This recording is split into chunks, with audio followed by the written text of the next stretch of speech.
নমস্কার বন্ধুরা, রিবার রান্নাঘরে আপনাদের সকলকে স্বাগত।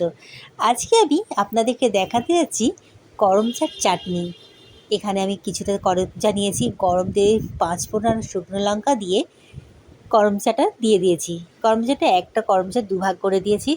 স্বাদ অনুযায়ী নুন, হলুদ দিয়ে এটাকে নাড়াচাড়া করে ঢাকা দিয়ে দিচ্ছি 1 মিনিটের জন্য। 1 মিনিটের পর আমি আপনাদের দেখাচ্ছি। এখানে করমচাটা একদম ভাজা ভাজা করে নিচ্ছি। ভাজা ভাজা করে নেওয়ার পর দেখছেন বন্ধুরা একদম নরম হয়ে গেছে। এবারে আমি দিয়ে দেব এতে চিনি। চিনিটা আপনারা যেমন মিষ্টি খেতে চান দিয়ে দেবেন। আর অল্প একটু লঙ্কা গুঁড়ো আর জল দিয়ে আর একটু নাড়াচাড়া করে ফুটিয়ে, যতক্ষণ একটু গাঢ় গাঢ় হচ্ছে ফুটিয়ে নিলাম।